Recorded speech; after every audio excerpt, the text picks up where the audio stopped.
Chapter 21 from the official NASA Procedures for Contact with Intelligent Extraterrestrial Life Manual, Failure to Communicate. A cautionary note.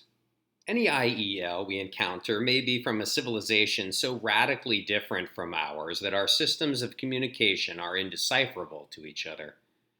Perhaps we simply won't be able to understand their language, or maybe they will communicate in a way so alien to us that we will be unable to even process it. In this case, it may take a great deal of time to establish a rapport, although in time our top scientists will certainly be able to figure it out. In cases like this, do not get frustrated, and certainly do not take out your frustrations on the IEL. Instead, do your best to convey kindness, friendliness, and excitement that contact has been made. A not-so-fond farewell. The very last lunar day, evacuation time. We didn't even see the rockets land. We were too busy suiting up in the staging area, and there were no windows aimed toward the launch pad, save for the small one in the airlock door.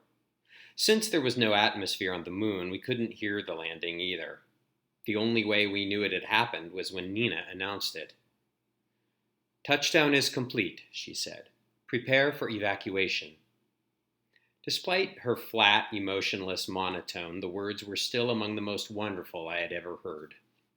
Our suiting up went much less chaotically than it had the day before. Partly this was because we had just done it, and partly it was because there was no emergency this time. Since only half of us were leaving, the others were available to help us get our suits on. The Schobergs were nowhere to be seen. Lars and Lily had a decent excuse, both of them were locked up, but Sonia and Patton had simply wanted nothing to do with us. Of course, it wasn't like any of us really wanted to see them either. Dad and Chang had spent the past few hours stacking all the gear that was being returned to Earth outside the base, making repeated trips back and forth through the airlock. Now they were back inside. Dad was helping Mom suit up while Chang assisted me. Meanwhile, Daphne worked with Violet. Daphne was obviously trying to hold back tears. "I'm gonna miss you so much," she told my sister. "You've been like a little ray of sunshine around here." "We'll still get to see each other back on Earth," Violet told her. Now, this wasn't really true. Once we returned, there would be a 2-week quarantine period at the Kennedy Space Center in Florida, followed by a few weeks of rehab while we built up the strength in our bodies to handle Earth gravity. But after that, we would all be returning to our real homes, which were scattered all over the world. My family would be going back to Hawaii, while Daphne would be going to NASA Mission Control in Houston.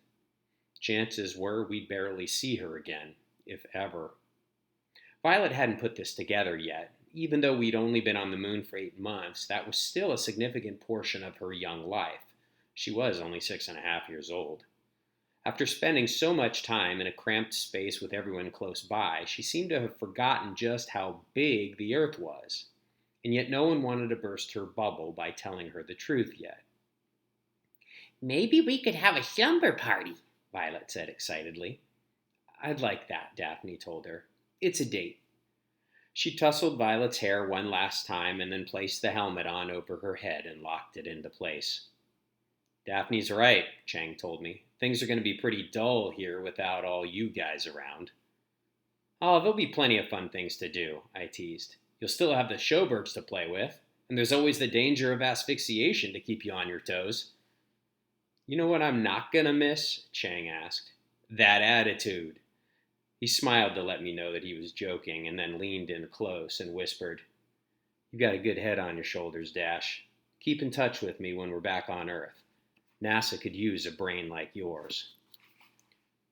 I was so stunned by this that I wasn't sure what to say. Having a super genius like Chang tell me that I was smart was one of the most amazing things that had ever happened to me. All I could manage was, "Okay." "Good." Chang held up my helmet. "Now take one last good breath of Moonbase Alpha air, and then I'm closing you up." "Wait!" Kira bounded over. She had her entire suit on, except for her helmet. "We're not going to see each other on the ride back." "I know," I said, "but we'll see each other in quarantine."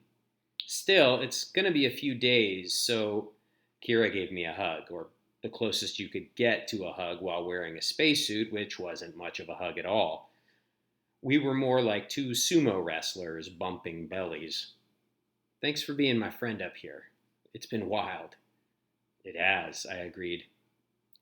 Then to my surprise, Kira gave me a quick peck on the cheek.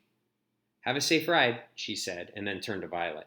You too, she said, and then gave her another sumo hug, and since Violet's helmet was already on, a kiss on the faceplate. Bye, Kira. I see you on the Earth, Violet yelled to be heard through her helmet. Yeah, see you down there. Kira bounded over to Dr. Alvarez, who helped her put her helmet on. You know, Chang said to me thoughtfully, if I liked girls and I was your age, that's the kind of girl I'd like. I didn't really know what to say to that either, so I just told Chang, I'm ready to go. He put my helmet on and locked it into place. Nearby, my parents were wrapping up their safety checks for each other. They came over and made sure that Violet and I were properly suited up as well, and then said their goodbyes to Chang and Daphne. There was lots more hugging. Nina emerged from her office, but she didn't make a move to say goodbye or give anyone a hug or do anything remotely human. She didn't even wave to us. Instead, she ordered, Let's move it, people. You don't want to miss your liftoff window. So we headed for the airlock. The Howards and the Goldstein-Iwanyi family entered it first. While we waited for them, I took my last look around Moon Base Alpha. What a dump, right? Roddy asked. He was wheezing heavily under the weight of his suit. It wasn't so bad, I said. Oh, please, this place sucked. The VR system was 5 years out of date. I couldn't even play the latest version of Warp War or Space Pirates of Xenon or anything, which is exactly what I'm going to do when we get back to Earth. The moment I get home, I'm jacking in for a week straight. You mean you're not going to go outside? Roddy looked at me like I was from another planet. Why? There's nothing out there that's anywhere near as cool as what I can experience online. Now, I shouldn't have been surprised, but I was. The last thing I wanted to do when I got back to Earth was to stay cooped up inside. When I got home, I was going to head right to the beach and then go climb a mountain and maybe sleep out under the stars for the first few nights. I noticed that the door to the Schoberg's tourist suite was now open a crack. Patton Schoberg was peeking through it, glowering jealously at us.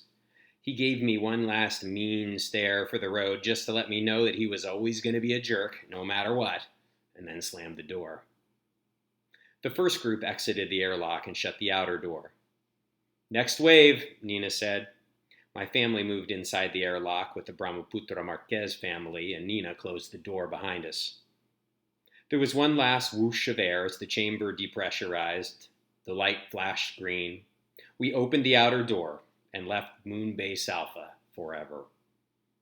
Once we stepped onto the lunar surface, we could see the rockets, two enormous shimmering craft that loomed over the blast wall. All the gear that was returning to Earth was stacked right outside the airlock. The Howards and the Goldstein-Iwanyis had already grabbed what they could and were hauling it to the launch pad. Although I noticed one of them, it had to be Kira, set their load down for a moment and attempt some lunar gymnastics. The pilots, Buster Reisman and Katja King, had emerged from the rockets to help with the loading. They said some quick, warm hellos to us and then grabbed what they could. I grabbed some gear myself, as did everyone else except for Violet. She was too little to help, and besides, my parents wanted to give her one last chance to bound around on the surface. You can take a quick run, too, Mom told me. You can take a quick run, too, Mom told me. Really? I asked. What about Nina? Nina can stuff it, Dad said. She's not our commander anymore. So I set my box of gear down. Hey, check this out. This is going to be one enormous leap for mankind, I said, and then bounded a few steps and leaped as far as I could. Now, I probably didn't go that far at all, but in the low gravity, it sure felt like I did. Ladies and gentlemen, Dad announced over the radio in his best sportscaster voice, Dashiell Gibson has just set a new lunar record in the broad jump. Not for long, Mom said, and then she dropped her crate of gear and took a flying leap as well. Dad joined us a second later, and then everyone else noticed what we were doing, dropped their gear, and went to take one last romp on the moon as well, even Katja and Buster. For the next few minutes, we all completely defied protocol and goofed around. Moonies were doing somersaults and pirouettes and having contests to see who could jump the highest. Cesar pegged Roddy in the helmet with a clump of moon dust, and the next thing we knew, a moon dust fight had broken out. It was kind of like a snowball fight, but since no one had ever done it before in human history, it was extra fun. Everyone was happy and laughing and getting along great. It was exactly the kind of thing we had imagined when we dreamed of coming up to the moon, and the sort of thing that, up until that very moment, we hadn't done at all. Now, of course, Nina didn't like it one bit. "Stop that at once," she ordered us over the radio. "This behavior is completely against official regulations." We ignored her. Instead, we continued to romp and play and beanie each other with handfuls of moon dust, while Nina droned on and on about how we were in violation of some protocol or another. Eventually, we all realized it had to end. We grew tired from the exertion, and our suits were getting creaky from all the moon dust in the joints. We returned to the cargo that we'd dropped, hoisted it back up, hauled it to the rockets, and secured it in the cargo bay. Then we climbed aboard, sealed the airlocks, shut our suits, and strapped into our seats. It took another 20 minutes for all the safety checks to be done, and then Mission Control said the words that I had been dying to hear for the past 8 months. "Raptor 12, you are cleared for launch." Since we were inside the rocket as opposed to the moon base, we could hear the thrusters fire this time. We certainly felt it. The whole craft shuddered, and then we were pressed back into our seats as the rocket lifted off. Unlike the designers of MBA, the designers of the rockets had realized that lunar knots would want windows.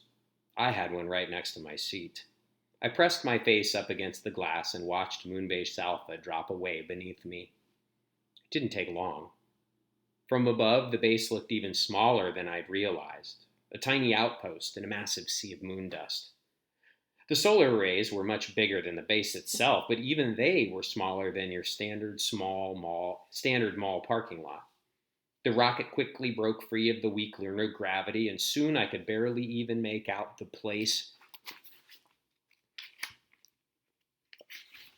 I had lived in on the vast, barren expanse of the moon. Now, due to the angle of the rocket, I couldn't see the Earth. Instead, as the moon dropped from sight, my view was of the endless void of space, speckled with a million stars. I kept thinking that Zan might show herself to me one last time. After all, she wasn't bound to the laws of physics when she appeared. I half expected to see her float by outside the window, or to zoom past riding a meteor, but she didn't. It saddened me that she was gone, but I didn't dwell on it. After all, she had given me what she had promised. I'd represented humanity well, and hopefully I now had the tools to save us from destroying ourselves. On any given day, that would have been more than enough to be happy about. But I had something else wonderful on the horizon. Within 2 days, I'd be back on Earth, where I could breathe air that wasn't canned, and I could eat food that actually tasted good, and take a real shower, and swim in the ocean, and see birds and insects and other animals, and do a million other wonderful things that I had taken for granted. I was going home.